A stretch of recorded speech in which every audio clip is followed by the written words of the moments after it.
Hello bachcho, let's read the question. The question says, examine the figure given below and select the correct option with respect to the four parts A, B, C and D correctly. तो question में हमें एक figure दी है, हमें इस figure में से A, B, C और D को आइडेंटिफाई करना है और गिवन ऑप्शंस में से एक करेक्ट ऑप्शन चूज करना है.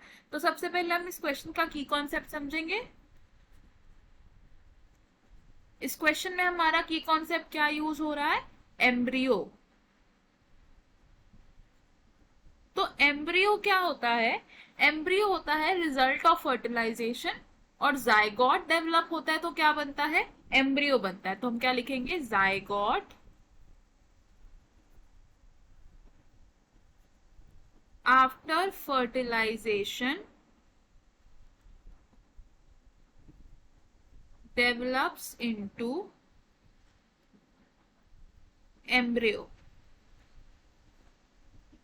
अब मोनोकॉट प्लांट्स में और डाइकॉट प्लांट्स में जो एम्ब्रियो का स्ट्रक्चर होता है वो डिफरेंट होता है. हम बात करेंगे डाइकॉट प्लांट्स की. तो डाइकॉट प्लांट्स में क्या प्रेजेंट होता है? एक एम्ब्रियोनल एक्सिस प्रेजेंट होती है और साथ ही साथ दो कॉटिलिडन्स प्रेजेंट होते हैं. तो 2 कॉटिलिडन्स प्रेजेंट होते हैं इसमें.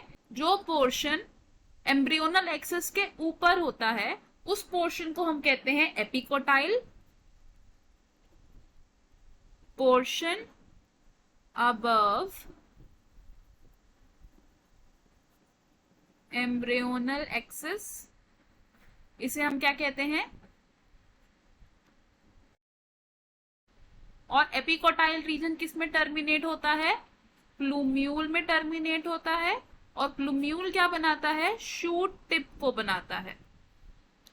जो पोर्शन एम्ब्रियोनल एक्सिस के नीचे सिचुएटेड होता है यानी कि उसके बिलो सिचुएटेड होता है उसे हम क्या कहते हैं? Hypocotyl. Portion below embryonal axis, इसे क्या कहते हैं हम? हाइपोकोटाइल. और हाइपोकोटाइल किस में टर्मिनेट होता है? इनटू द रेडिकल या फिर हम कह सकते हैं रूट टिप.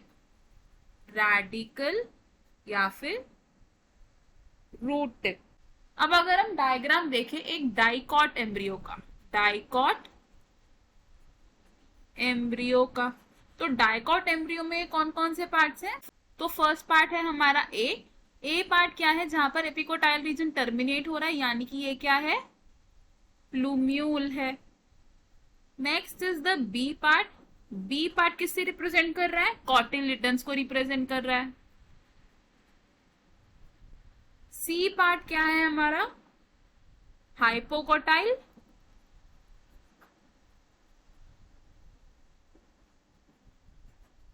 और लास्ट पार्ट यानी कि डी पार्ट, ये क्या है? ये बिल्कुल टर्मिनल पार्ट है. और डाइकॉट एम्ब्रियो का जो टर्मिनल पार्ट होता है, बिल्कुल लास्ट में जो पार्ट होता है, उसे हम क्या कहते हैं? Root cap. तो हमें हमारे क्वेश्चन का आंसर भी मिल गया. हमारे पास जो 4 ऑप्शन थे उनमें से कौन सा ऑप्शन करेक्ट होगा?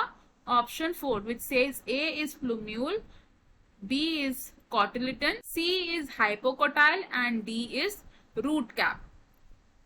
हम क्या लिखेंगे?